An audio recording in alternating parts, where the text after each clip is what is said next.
கர்த்தருடைய பரிசுத்த நாமத்துக்கு ஸ்தோத்திரமும் துதியும் கனமும் மகிமையும் எப்போதும் உண்டாகட்டும். இந்த நல்ல நாளை காண செய்த தேவாதி தேவனுக்கு கொடான கோடி ஸ்தோத்திரம். கர்த்தரின் மகிமை ஆத்தும ஆதாயம் சுவிசேஷ ஊழியத்தின் சார்பாக இன்றைய நாளுக்கான சில நிமிட தேவ செய்தியை கேளுங்கள். இனி காலம் செல்லாது, இனி காலம் செல்லாது, இனி காலம் செல்லாது. என் ஆண்டவராய் இயேசு கிறிஸ்து வரப்போகிறார்.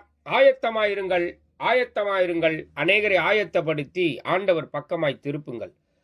பக்கத்துணையாய், பக்கத்திலேயே பக்கபலனாய் கர்த்தர் உங்கள் பக்கத்திலே இருந்து எல்லா நன்மையான காரியங்களை செய்து முடிப்பார். விசேஷமாக பிலிப்பியர் 4 அதிகாரம் 5 உங்கள் சாந்த குணம் எல்லா மனுஷருக்கும் தெரிந்திருப்பதாக. கர்த்தர் சமீபமாய் இருக்கிறாரே. அநேகரிடத்திலே, அநேகருக்கு மத்தியிலே உங்க சாந்த குணத்தை வெளிப்படுத்தி காட்டுங்க. உள்ளான மனிதன் நாளுக்கு நாள் பலம் அடையும். உள்ளான மனிதன் நாளுக்கு நாள் ஆரோக்கியம் அடையும். கர்த்தர் எப்போதும் உங்களோடு கூட இருப்பார்.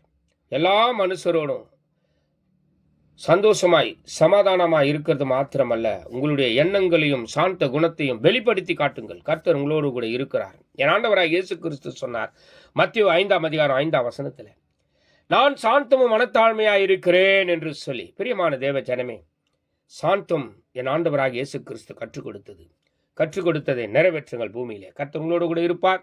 சங்கீதம் 37:11 சொல்லுகிறது, சாந்த குணமுள்ளவர்கள் பூமியை சுதந்தரித்து மிகுந்த சமாதானத்தினால் மனமகிழ்ச்சியாயிருப்பார்கள் என்று சொல்லி. மனமகிழ்ச்சியாயிருங்கள், கர்த்தர் உங்களோடு கூட இருப்பார். God bless you. God bless you.